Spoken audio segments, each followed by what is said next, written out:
So what do I mean when I'm talking about the Cabal?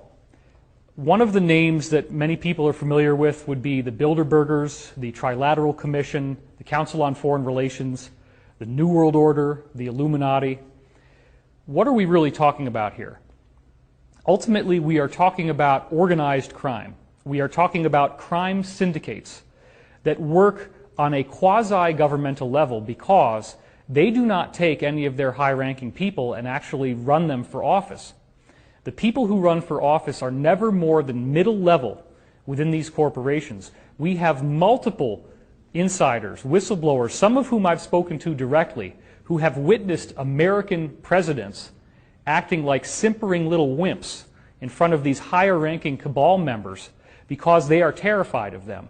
This cabal has at its core, believe it or not, a Luciferian belief system.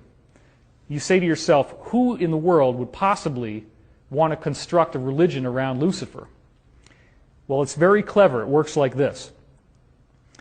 You have ancient mystery school teachings, and the ancient mystery school teachings date back to the legendary civilization of Atlantis, which is real. We now know, for example, these ruins in Turkey, Göbekli Tepe, are at least 13,000 years old because we've carbon dated the dirt that these stone circles were dug out of, and we know they've been buried for 13,000 years. We can no longer deny that, in fact, there are ancient stone monuments that predate any civilizations that we normally know of here on Earth. And the problem is that whoever built these pyramids had the whole civilization, the technology to build it, right out of the box.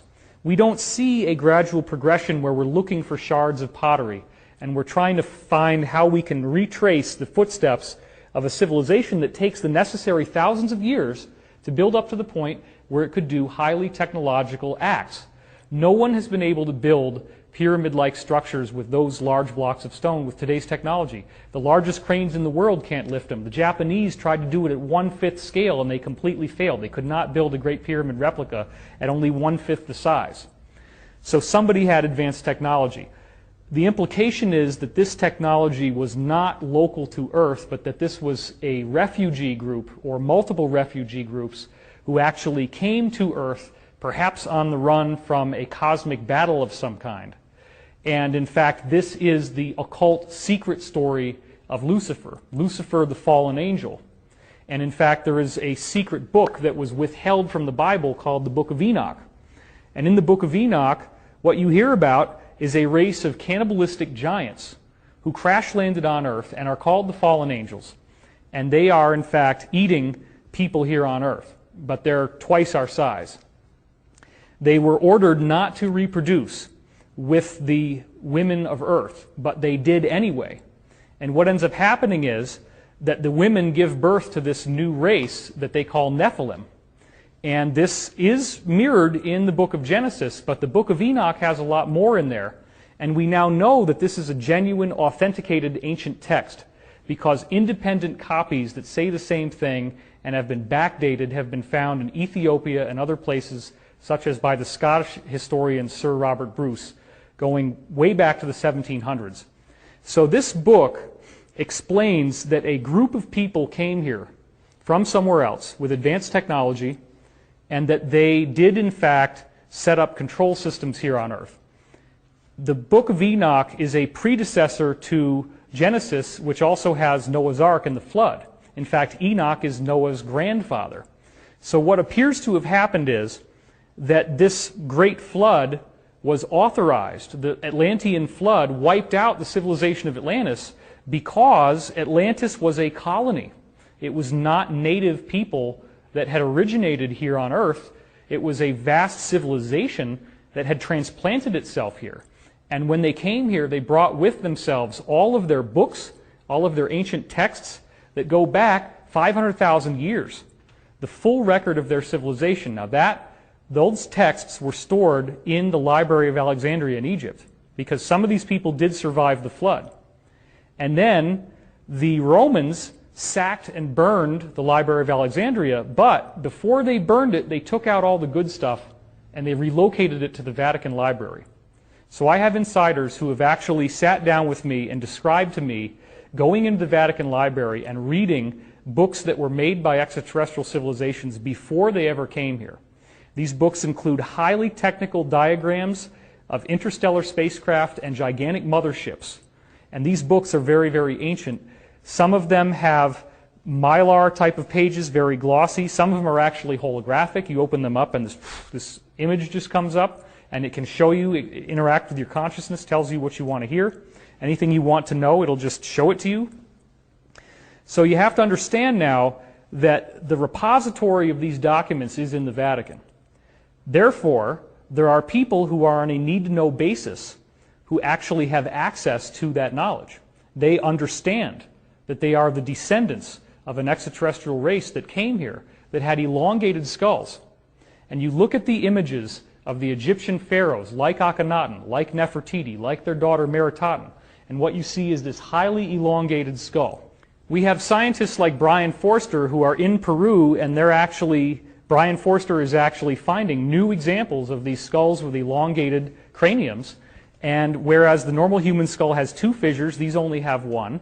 They have all kinds of anomalous features, including we have these nerve plexes that come out of our jaw here, whereas they have it at the back of their head.